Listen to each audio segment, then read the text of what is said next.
So I thought I'd start with a word of appreciation.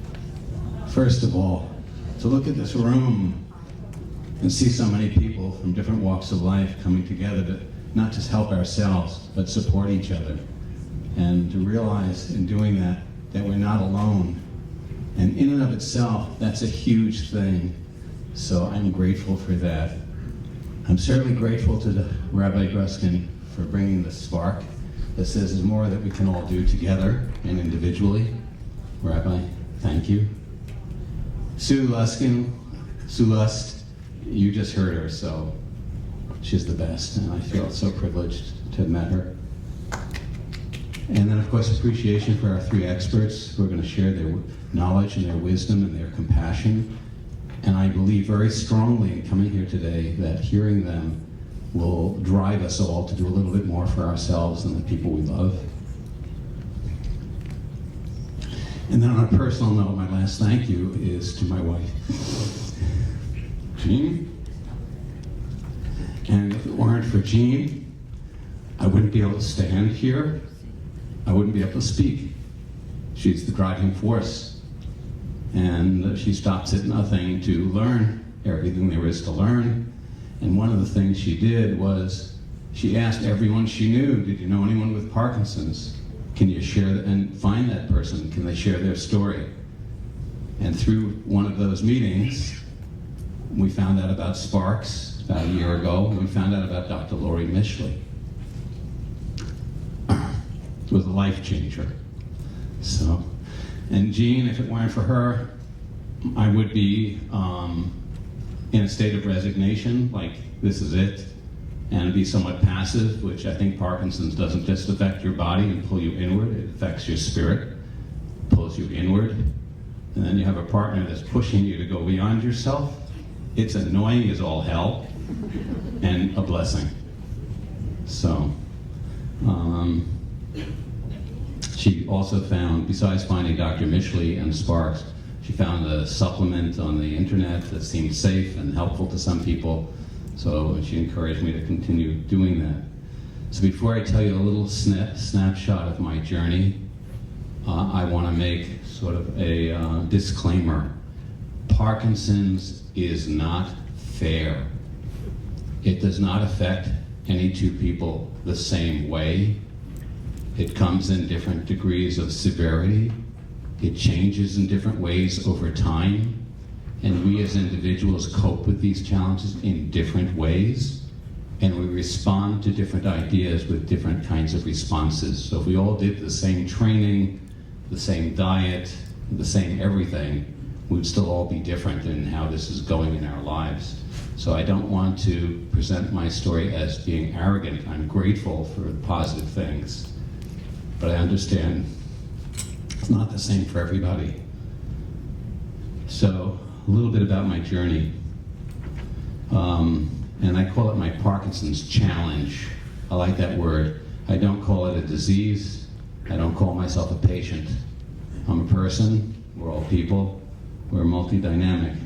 But about 4 years ago, my left thumb decided it had its own life and it didn't belong to me. And it started jumping around. And gradually, it invited my hand and my arm to join the dance. I had a couple of reactions to this. One was denial. I could sit on my hand while I was working and keep my hand in my pocket when I was walking.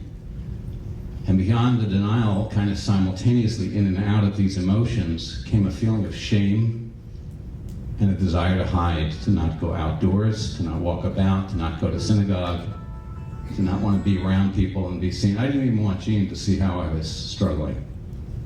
And it was progressing. I have one sibling. She was a little bit older than me, just a year and a half, and she'd been struggling with severe Parkinson's for quite some time already. I was sort of known as an expert for helping Parkinsons with voice and speech issues in the 1970s and forward from there. So I knew the score. And my thinking was, how fast is it going to go down? And by about a year ago, or a year and a half, something like that, rough numbers, I was trying to negotiate with my landlord getting out of my lease for my office because I felt I could no longer do my work.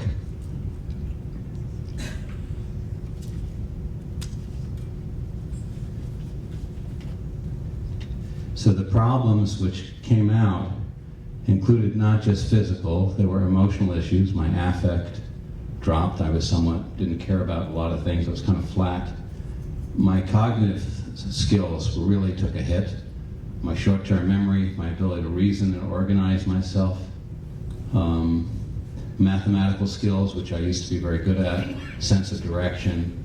These were some of the things that occurred. My left side became weak. I became having trouble with balance, depth perception, writing was hard, and my handwriting became completely useless. I couldn't write a phone number down that I heard on the answering machine and read it back, no matter how hard I tried. I was having trouble turning over in the bed and getting out of the bed. I'd lost my sense of smell. My bowel function was getting more and more sluggish. I started looking at the YouTubes, and I saw people presenting strange things that they did to get physically active, all kinds of weird stuff, and self-reporting that these efforts to push themselves physically were helping them. So I started aggressive walking with walking sticks as fast as I could. And I heard an idea about music. So I started listening to, and if I listened to slow music, I couldn't walk fast. If I listened to fast music, I couldn't walk slow. So I listened to fast music and I tried to keep up with myself. I went back to Israeli folk dancing, which I had done decades before, and I was tripping around and slowing everybody down and felt embarrassed, and I was still kind of hiding the Parkinsons, but I was convinced that pushing myself to try would do something. And then, the freaky thing, I accidentally found out that there was a personal trainer living 1 block from where I live, having a gym in his own home, specializing and devoted to mature people with progressive neuromuscular challenges like MS and Parkinson's. So I went to see him. It was a life-altering event. I'd never worked with a trainer. I thought that was just for celebrities in Hollywood. Pay somebody a lot of money to tell you, do another push-up. But his spirit and his skills and his devotion lifted me up. And I realized, so I went once a week and tried to do some stuff on my own in between. I said, this is not enough. It was not enough. You know, there's what's the right medicine and there's what's the right dosage. So I upped it to twice a week. Then I upped it to 3 times a week. This is about a year ago. How long am I doing 3 times a week? Half a year? Year? 9 months. Then I started running up and down the stairwell in my apartment building, and then I started trying to do it backwards. And then I started skipping in the hallway in the morning in the apartment building. And then I started doing it with music. And the voice and speech thing hit about 1.5 years ago. I was drooling, and my voice would just drop out completely to a whisper. So I hired somebody who'd been a student of mine about 20 years ago. So if I paid her enough money and spent enough time getting to her office, I would probably work on my voice. And I knew what to do, I just couldn't make myself do it. And that was a great blessing, good money spent, and after a few visits I went like, I got it, I'm on it. And now whenever I exercise physically, I also vocalize. And what else to tell you?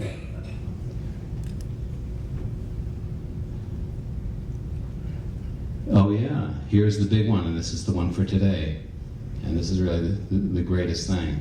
About 1 year ago, we connected with Dr. Mishley, and it was a profound experience in a number of ways. I've dealt with the medical world from many perspectives.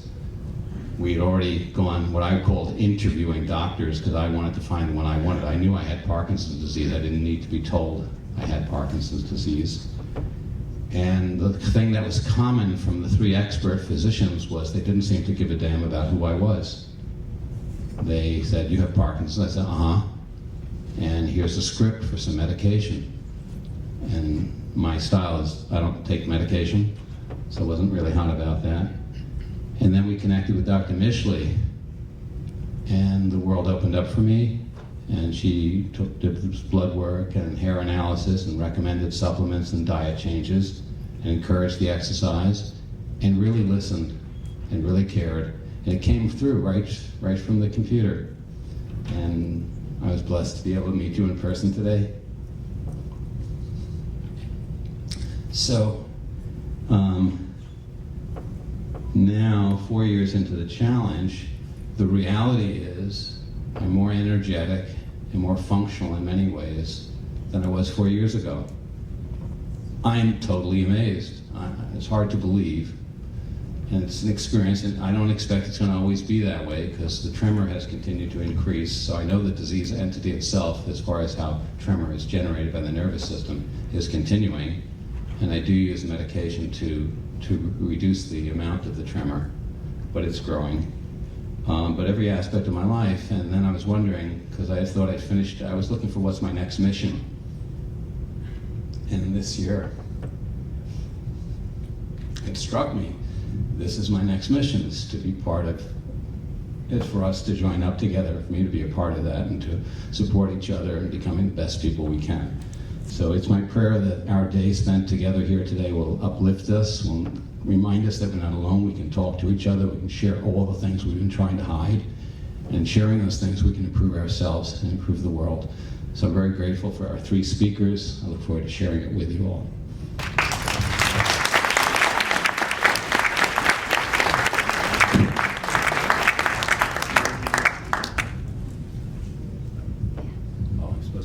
I'm supposed to introduce the first speaker.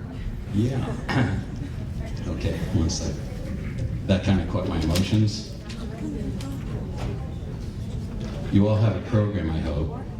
So we are privileged to hear from Dr. Stuart Isaacson.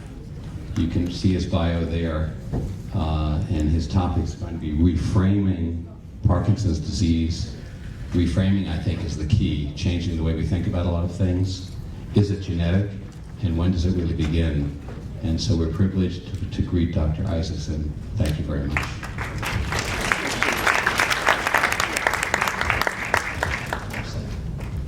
I got it. Thank you, Doctor. Well, I don't know how to follow that.